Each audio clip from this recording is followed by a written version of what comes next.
It's like you get a bicycle wheel, and when I think of a bicycle wheel, you'll all think of Pastor Alden Ho. If you get a bicycle wheel and you've got one spoke, and you start to tighten that spoke, and you tighten it and tighten it and tighten it, what's going to happen if you don't keep the same tension on the other spoke? What's going to happen to the wheel? It's going to buckle. Have you ever tried to ride a bike with a buckle wheel? Well, that's what's happening with the church at the moment. The church is riding a bike with buckled wheels.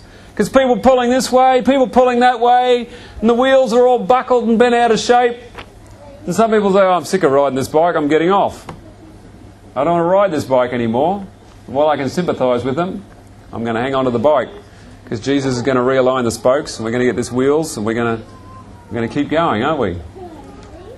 So, see, if we tighten the spokes about Jesus being God, we create a God that is too distant from us. And it creates a sense of fear and punishment and anger. That God is angry with us. In the Dark Ages, in the time of Martin Luther, the spoke was tightened in that direction so that God was someone to be very much afraid of. But to compensate for that, and this is what we do, Satan doesn't mind which side of the fence that you're on. He'll swing us out the other side. This is what he's done. Well, let's loosen that spoke a bit and we'll tighten this spoke. That Jesus is man. Santa Claus, indulgent. You know, Jesus is my mate. He's my mate. You ever heard people say that? Well, he might be our friend, but we don't want to be too casual about that this is the one that made the heavens and the earth. Do we?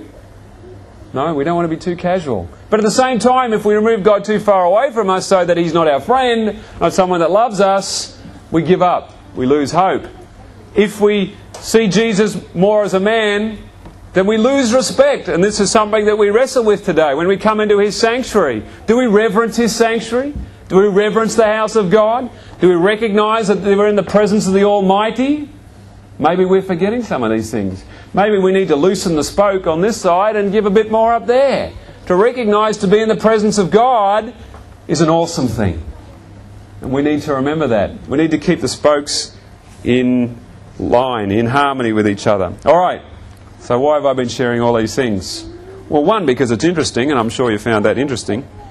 But two, it relates to our platform. Oh, there we go. See, we have all-powerful Master God, powerless servant man. When we present Christ, we must present both sides. The powerful God, the servant man. And in our presentation of Christ, both sides of Christ must be presented for the true Christ to be revealed. If we present one more than the other, then we create a false impression. Hebrews chapter 1 and 2, you see Paul, and just to give you an idea, Paul tightens the two spokes. In Hebrews 1, he shows that Christ, made in the image of God, by inheritance having obtained a more excellent name than the angels. And then in chapter 2, he was made altogether like us, being partakers of our flesh and blood. See, Paul is tightening up the spokes correctly. Before he goes on and gives the gospel message, he gives a correct view of who Christ is. Well, we could go into that, and I'd like to, but we don't have time, and if I continue too long, some of you would get upset. So we won't do that, not today. So let's come back to our platform. Let's have a look at these two pillars. Let's see how they relate to each other. The Sabbath and the state of the dead. How do these two teachings relate to each other? Well, let's have a look. For one, this says that man has no life in himself. Genesis 3:19 says that man is what? Dust you are, unto dust you shall return. And when all these famous Australian cricketers hold up the ashes, remember that the Bible says that you are but dust and little better than what's in that urn. Ashes. Dust. There's no glory in being dust, is there? No glory in winning the Tri-Nations. No glory in winning all of these things. There is only dust. That's all that we are. And that's what this doctrine reminds us of. Isaiah 2:22 says, cease from man whose breath is in his nostrils.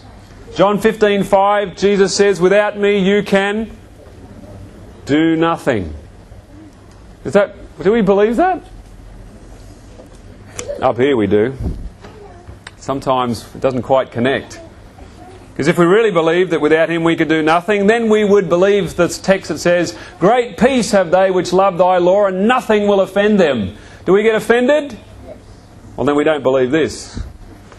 Anyway, that's something else we can think about. What about the Sabbath?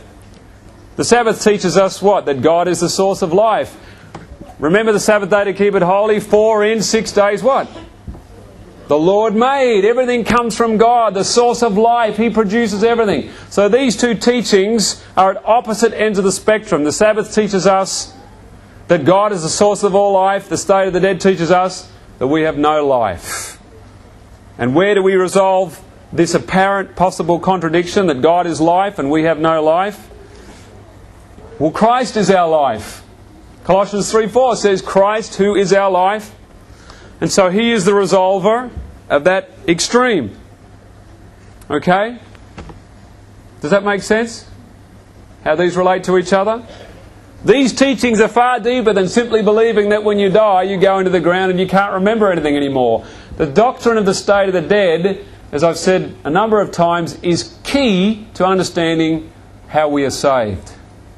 Because if we believe that we have nothing in ourselves, we will constantly be looking to God, the Creator of the heavens and the earth, for strength and power to overcome sin. To not understand these two doctrines is not to understand righteousness by faith, which is a reflection of the gospel. How many churches preach a true gospel today? A gospel that reflects the nothingness of man and the awesomeness of God. To preach half a gospel is to preach half a gospel, which is no gospel. How many churches are preaching the gospel? Well, hopefully one.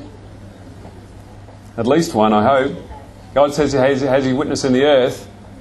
You know, some people say, it doesn't matter what we believe on these things. It does. You cannot understand the gospel correctly without understanding these pillars. Otherwise, it wouldn't have been written in the beginning of this statement that we should not move a block or stir a pin of these messages. The right understanding of these messages is of vital importance.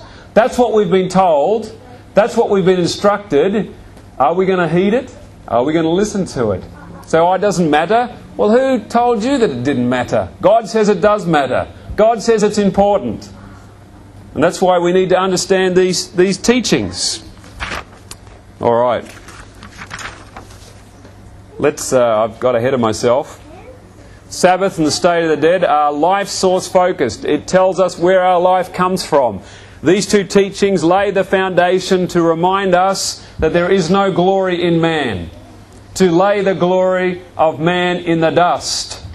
Dust, we've talked about that before, haven't we? The glory of man in Genesis 3:19. Dust thou art, and unto dust thou shalt return. There is no life in man. All right, let's go on to here. I want to spend a bit of time on this. We'll look at these two diagrams. On this side, we have a picture of God giving us life. This is really important to understand this. That if God gives us a life source, that's right, kids, if you can just be quiet while we're in the house of God, thank you.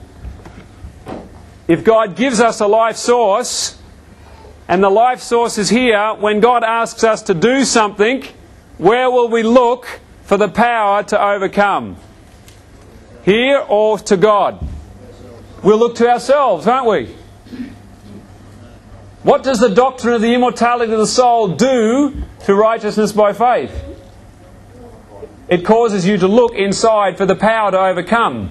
And then when you can't overcome, you have to change the gospel to say, Jesus covers you, He'll cover you, and you just keep on sinning and don't worry about it. You're saved no matter what. It's a very dangerous teaching.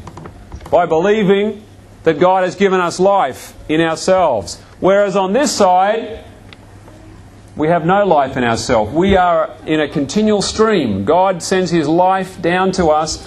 And this person here, when they are told, keep my commandments, keep my Sabbath, honour your mother and your father, do not commit adultery, do not kill, do not steal, where will this person look for help? They'll look up.